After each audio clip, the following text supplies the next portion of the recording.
All right, guys. So moving on to the next movie news is that Doug Liman was being interviewed again. He was on the MTV's podcast, I believe, and he revealed that Edge of Tomorrow sequel is going to be the last in the franchise. So it's literally just 1, 2, and that's it.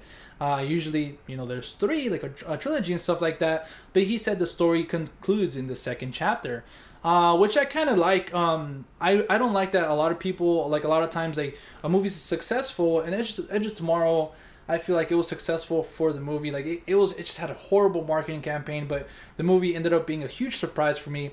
So when a movie's kind of like that, they don't really necessarily greenlit like sequels right away. But Doug Liman is gonna go ahead and do the sequel, and like he said, he revealed this is gonna be the last one.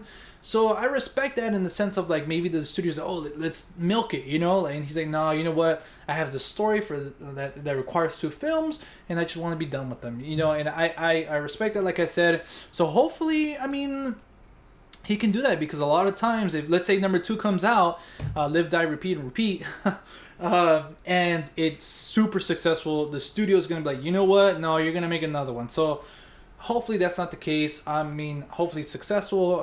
But yeah, I respect that he said, you know what, it's just 2 and that's it.